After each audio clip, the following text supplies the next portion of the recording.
எப்படி பார்த்தாலும் ஒரு 2 மாதம் என்ன ஆகுது அப்படின்னா லீவ் வரப்போகுது, ஸ்கூல் ஹாலிடேஸ் வரப்போகுது. முடிஞ்சிடும்னு நினைக்கிறேன். 1 வாரம் 10 நாளில் எல்லாத்துக்கும் எக்ஸாம்ஸு.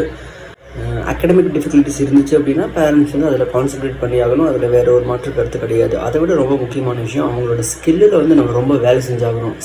ஒரு போருக்கு போகிறோம், 2 விஷயம் ரொம்ப முக்கியம். வால் எந்த அளவுக்கு முக்கியமோ அந்தளவுக்கு கேடையும் முக்கியம். வால் அப்படிங்கிறது நம்ம குழந்தைங்களோட அகடமிக்ஸ் மாதிரி கண்டிப்பாக அது சண்டை போட உதவும். ஆனால் அதை விட முக்கியம் கேடயம், ஸ்கில் வேணுங்க. ஸ்கில் இல்லை அப்படின்னா ஒன்றும் பண்ண முடியாது.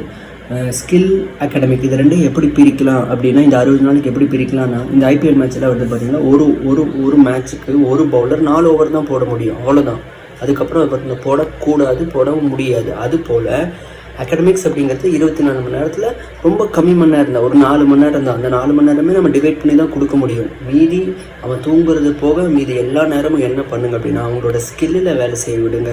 இந்த குதிரை ஓட்டுறது, நீச்சல் அடிக்கிறது, யானை மேய்க்கிறது இப்படிலாம் கிடையாது. அவன் வீட்டிலே இருந்து அவன் ஏரியாக்குள்ளே அவன் பிஓஸ் கூட, அவன் பக்கத்து ஸ்கூல் மேட்ஸோட, அவன் கிளாஸ்மேட்ஸோட, அவன் ஏரியா மேட்ஸோட அவன் ஏதாவது ஒரு ஸ்கில்லை என்ன பண்ணிக்கிட்டோம் அப்படின்னா கற்றுக்கிட்டோம். ஸ்கில்லை கற்றுக்கிட்டோம் அப்படிங்கிறது அந்த என்விரான்மெண்ட்டோடு இருந்தால் அங்கே ஒரு லாஜிக்கல் திங்கிங்கோ ஒரு கான்க்ரீட் ஆப்ரேஷனல் ஸ்கில்ஸோ ஏதோ ஒன்று என்ன ஆகும் அப்படின்னா டெவலப் ஆகும். அதுக்கு ஆஸ் அ பேரண்ட்டாக நான் ஒரு சின்ன ஒரு ஸ்பேஸ் கொடுத்தா என்ன ஆகும்னா அதுவே போதுமானதாக இருக்கும்.